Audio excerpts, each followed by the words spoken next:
Every year at Yom Kippur, I share apologies, usually from the media, sometimes from sports. Today, I actually just want to apologize. I want to apologize to everyone. I'm apologizing not for what you've heard or what you're going to hear, but what you're not going to hear. Let me explain.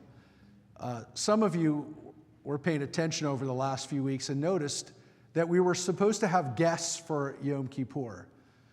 Tonight, we were supposed to have a guest, and tomorrow we were supposed to have a guest. Those two guests were the two people that are running for Congress here for this district, for a district that the whole nation's watching right now, by the way. So Mike Garcia and George Whitesides. And they were both supposed to come, one at night and one in the morning, and that didn't happen.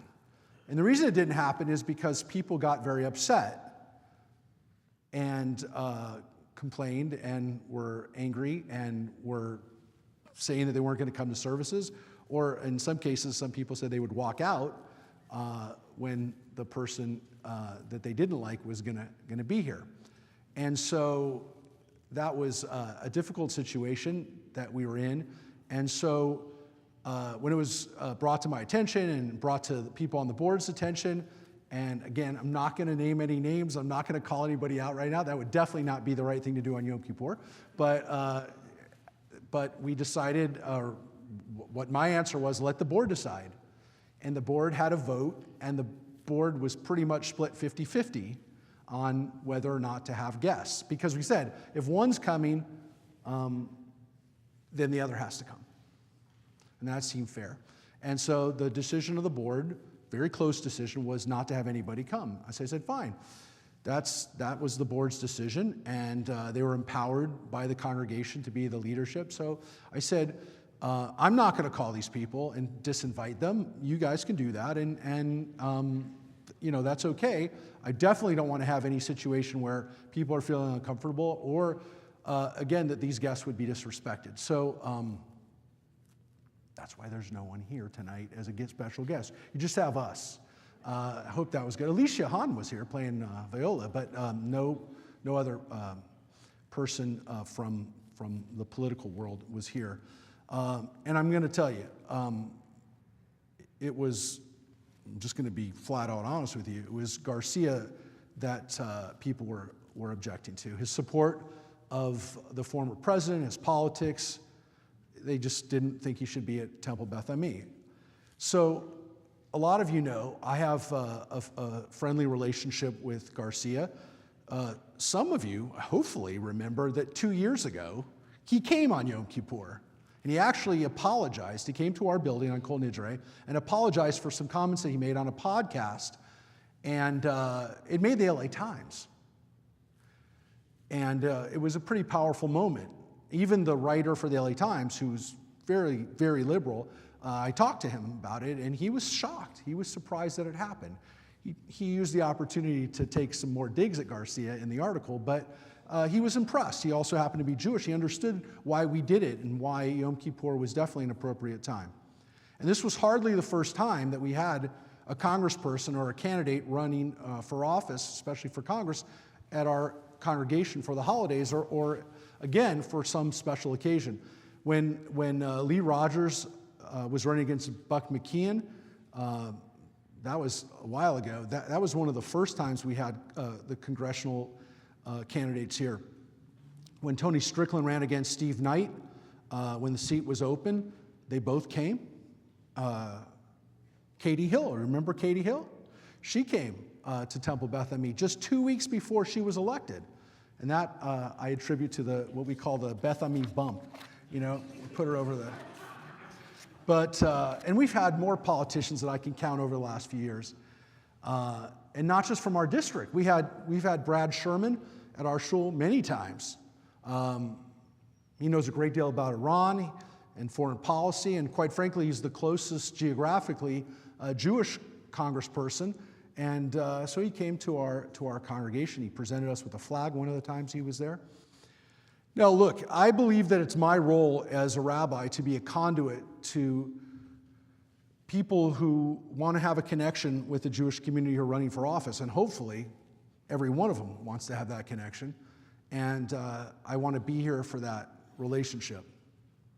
And it's actually one of the few rabbinic roles that's been consistent for the last 2,000 years, rabbis being that conduit between the local authorities and the community.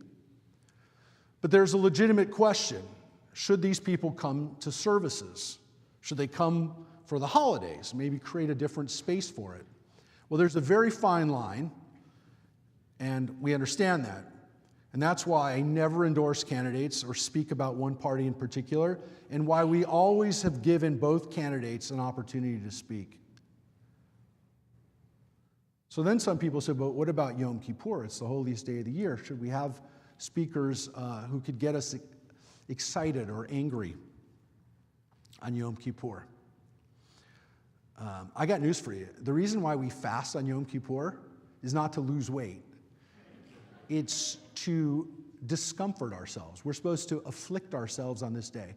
And the way we afflict ourselves is by not eating. But there's a lot of different ways to afflict yourself. You're not meant to be comfortable today. It's one of the reasons why we traditionally don't wear leather shoes or, again, do the things that make us comfortable. On Yom Kippur, we are supposed to be uncomfortable.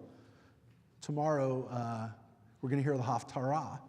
And Judith's going to read that is from Isaiah that tells us we're not supposed to be comfortable. And that's what the prophets did. They made people feel uncomfortable. There's another issue, too. There's a lot more people here on Yom Kippur than an average Friday night.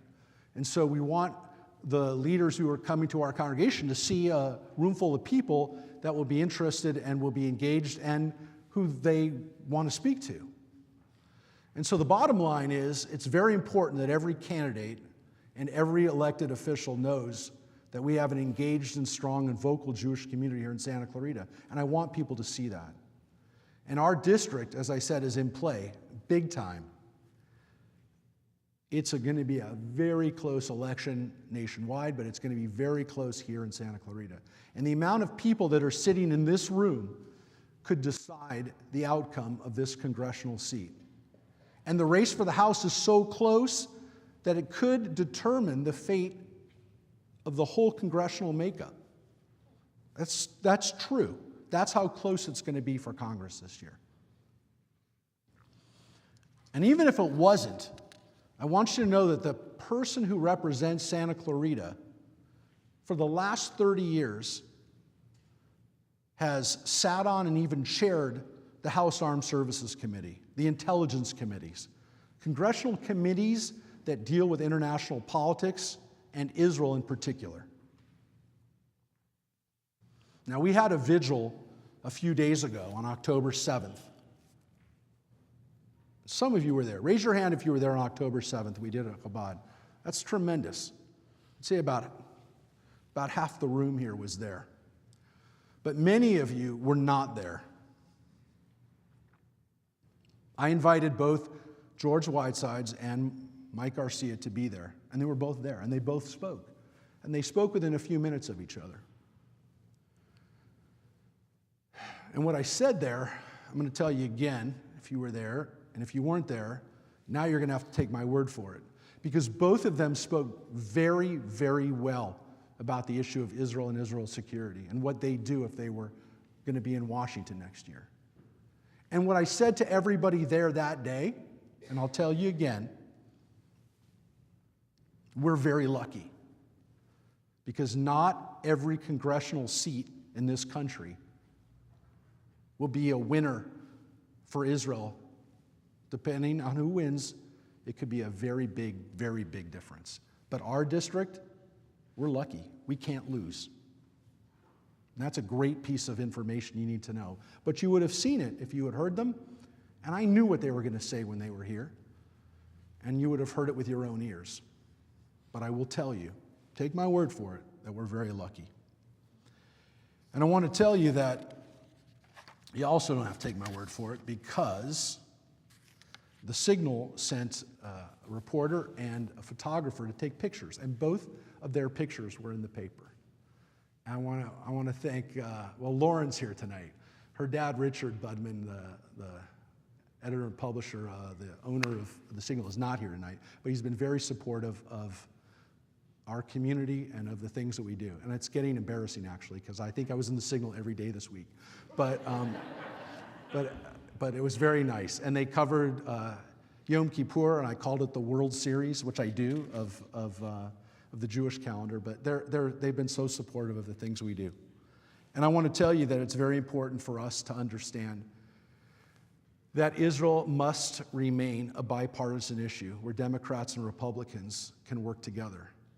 And so what you saw there that night, and what I'm going to tell you, is the fact that we happen to believe it, and they believe it, and they know it, both of them. Israel cannot become an issue where we're divided. If Israel becomes a partisan issue in this country, Israel's survival will be at stake. If the wrong party then takes office at the wrong time, and it's a partisan issue, Israel could very well be doomed. And that's not hyperbole, that's the reality. We've seen it time again. We saw it a year ago. Israel is always one disastrous war away from annihilation.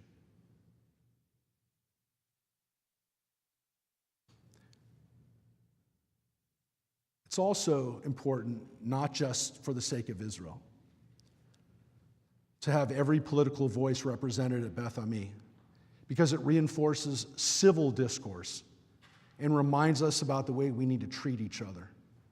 It's about our values as Jews and Americans. And it's about how we can all be spiritually and emotionally healthy. Friends, I hear such frustration and anger from people on all sides at a level that I've never seen before. This isn't about politics, it's about our health as a nation. We live in a culture and a society that demands that we choose sides, which means we gravitate to the extremes. It means us versus them, liberal, conservative, religious, non-religious, pro-gun, anti-gun, and it increasingly is making us more and more polarized. And every year I keep thinking we've hit rock bottom, and then we keep finding a new low. This is not the way it should be, and our tradition teaches us that arguments over substantive and important issues are holy. They're kedusha. They are not the problem on the face of it to have a disagreement, to have a dispute. They're a healthy product of an open and free society, and they are normal. What is not normal, but what has become tragically accepted, is the lack of civility and respect that we accord to the other side of an argument. We've become conditioned to think we must be right at the expense of everyone else on the other side being wrong. An intrinsic part of Jewish tradition is the insistence on the legitimacy of an argument for the sake of heaven. Judaism doesn't silence dissent. On the contrary, it dignifies it. This was institutionalized in the biblical period in the form of, again, the prophets who spoke truth to power. And in the rabbinic era, when the culture of argument is evident on every page of the Gemara, the Talmud is a collection of long arguments on every topic. And we study this every Wednesday night. There's one side, and then there's another side, and sometimes there's another side. Yet in the midst of these very fierce debates, the rabbis never lost sight of the fact that their counterparts were also seeking the truth. Even with Rabbi Hillel and Rabbi Shammai, two of the most famous rabbinic adversaries who disagreed on everything, the Talmud tells us that their debates were for the sake of heaven, l'shem shamayim, which means that they argued not to win or to tear down each other, but to reach a deeper and holy understanding of God's will. In the modern nation of Israel, my friends, argumentativeness is part of the very texture of democratic freedom and on the streets of Israel. And it's the strongest possible contrast to every other country in the Middle East. which doesn't tolerate dissent. Before this horrific war that united Israel like few times in history, you know how divided Israel was. As Jews, we are part of a tradition that values debate and the pursuit of truth. But we're also Americans, living in a country that is built on the foundation of democracy. And at the heart of that democracy is the idea that every voice matters, that every person has the right to be heard, and that we are stronger as a nation when we include diverse perspectives in our conversations. The First Amendment of the Constitution guarantees the right to free speech and free assembly. These rights are not just political freedoms, they are moral imperatives. They remind us that the strength of democracy depends on our ability to engage with one another, to listen to one another, to work together, even when we disagree. American democracy and Jewish values, thankfully, are deeply aligned. Our tradition calls us to pursue justice. Tzedek, tzedek tirdof. Justice, justice you shall pursue.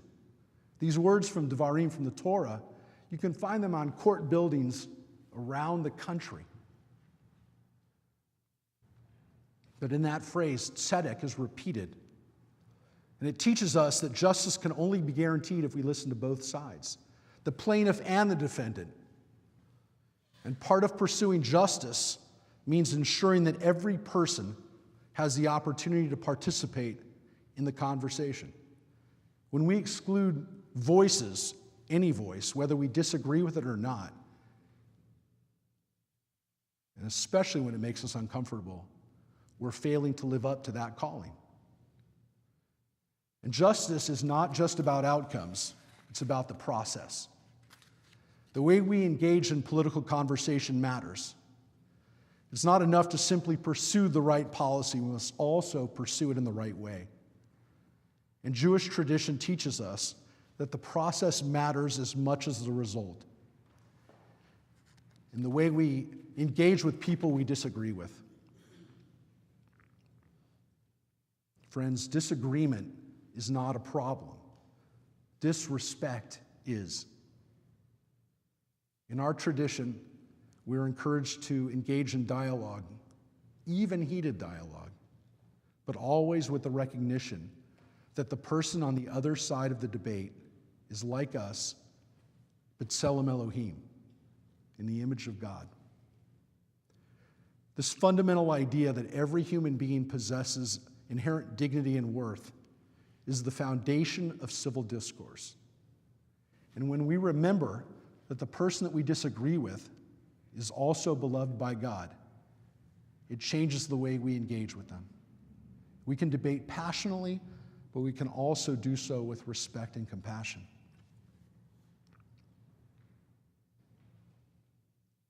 Rabbi Jonathan Sacks, of blessed memory, the former chief rabbi of the United Kingdom, whose insights I've shared for many years, offers these words.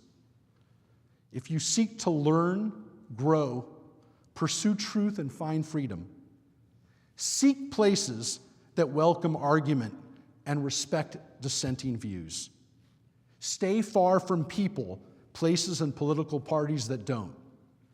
Though they claim to be friends of the people, they are, in fact, the enemies of freedom.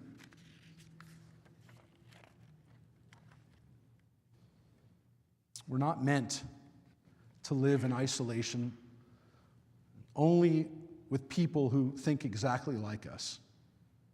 When we limit ourselves to hearing only one perspective, we miss out on the richness of human experience. And the Torah teaches us, you shall love your neighbor as yourself. Kind of like those words, too, that were reinterpreted, and Reverend Andy told me before, by Rabbi Hillel and then by Jesus around the same time. The commandment to love your neighbor as yourself does not come with exceptions. It does not say love your neighbor if they agree with you politically. It simply says, love your neighbor. And loving our neighbors means engaging with them, listening to them, and respecting them, even when we disagree. And not just our neighbors, but people in our own homes and our own families.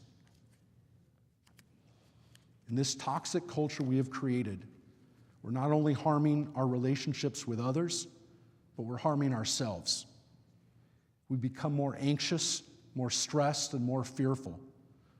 But when we engage in civil discourse, when we listen to others with respect, and when we allow ourselves to be challenged by different perspectives, we become healthier emotionally, spiritually, and even physically. Because studies have shown that people who engage in meaningful conversation, who maintain strong social connections, and who are open to different perspectives are generally happier, less stressed, and even more fulfilled.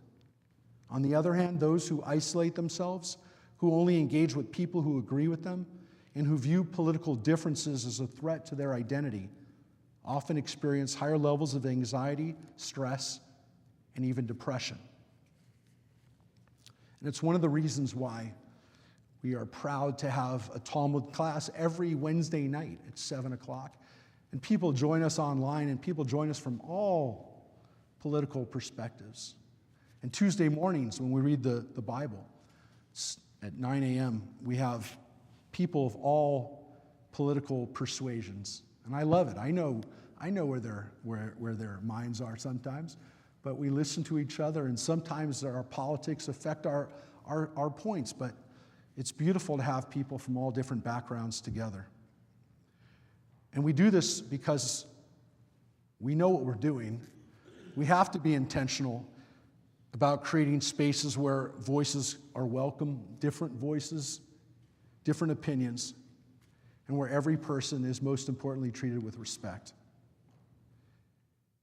It means that we resist the temptation to retreat to our corners and instead seek out those opportunities to have meaningful dialogue.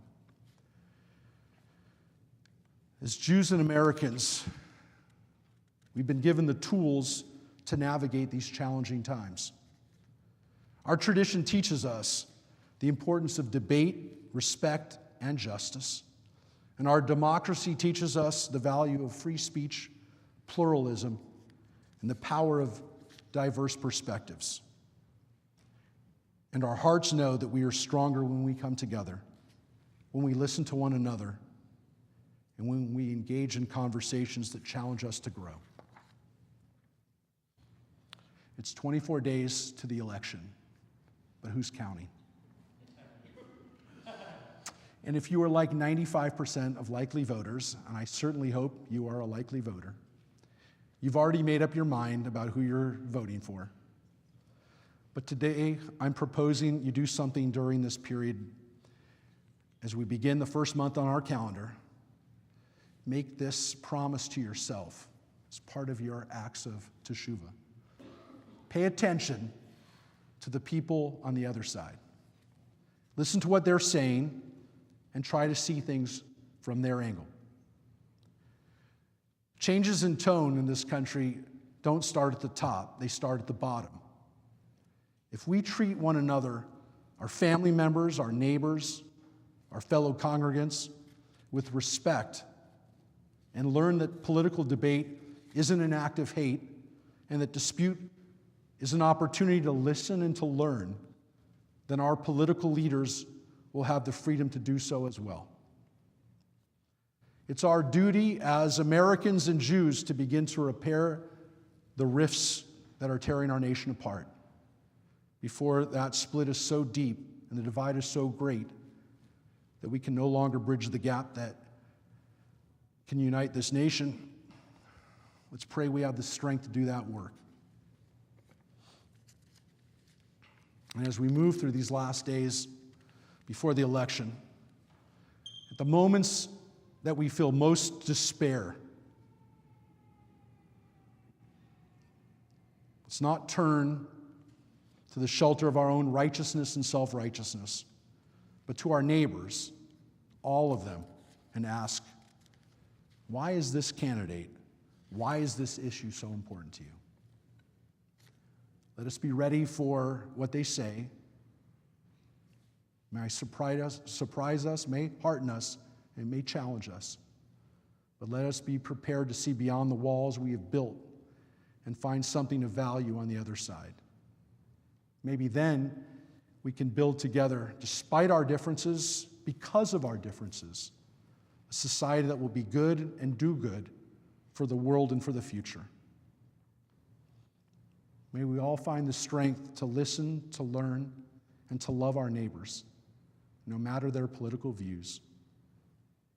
May we build a community, a congregation where every voice is valued, where civil discourse thrives, and where our shared values guide us toward justice and peace. May we all be sealed in God's book of life, peace, and good health for the year that has just begun.